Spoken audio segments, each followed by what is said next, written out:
Wow, look at all these game soundtracks. I sure hope that the majority of them aren't boring. Wait, that's it? Aw, crap. Howdy guys, welcome back to another video, and today we are talking about the very pressing issue here worldwide, that being Nintendo Music. You'd think that with how Nintendo always takes down music on YouTube because they never release it officially, that a whole app dedicated just to the music would be a lot more popular and would be a lot more praised. However, because of the way that it's approached, a lot of people, including myself, don't really use it and don't really keep up with the tracks that are added.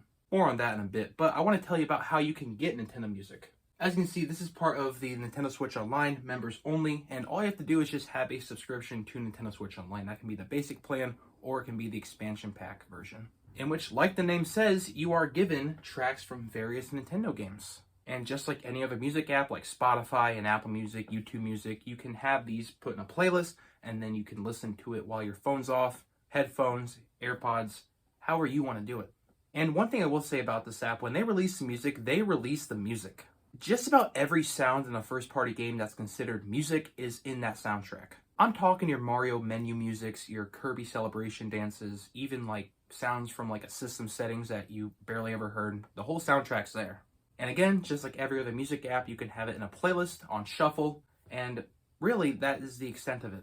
And that's the thing, it doesn't need to be anything else. It's just a music app after all. However, the way Nintendo has approached this has been absolutely abysmal. And it kills just about any hype that the app has and ever will. I'm talking weekly releases. The app keeps you engaged by having you wait for soundtracks every week. And you know what, I will say this, on paper that doesn't sound like a bad idea. However, Nintendo is hiding so many good soundtracks, it's actually insane.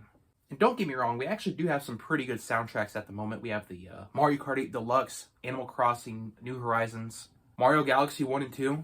Those are all good, but none of the new ones. And I think one thing that a lot of people, including myself, were expecting this app to do is release soundtracks when games are released. For example, Mario Kart World. Where's the soundtrack?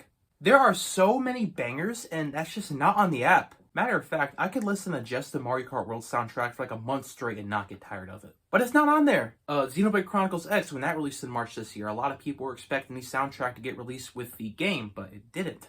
Nothing from the Paper Mario games, nothing from the Pikmin games except for, and I'm only saying that because I really want to see like the Paper Mario soundtracks, especially Origami Kings. But simply, it's not there. The closest thing that we've gotten to soundtracks for newer games like Donkey Kong Bonanza is special releases. From what I understand, special releases just include like a handful of tracks from the game, and I would barely call that special. DK Bonanza was put on Nintendo Music for a special release, and all that special release entails is having a handful of tracks from the game. So like, what the heck? But actually, one thing they did recently that I thought was pretty cool is for Kirby Air Riders coming out in November, they released some of the tracks early, announced in the first Kirby Air Riders Direct in August. But when it comes to what's actually available, a lot of it's pretty damn underwhelming. Like, listen, I'm not one to diss, and I'm sorry if this comes off as rude, but I don't care about the Tetris soundtrack. I don't care about the Mario Bros soundtrack, the original Super Mario Bros. I don't give a damn about the Mii Channel music. I've heard that.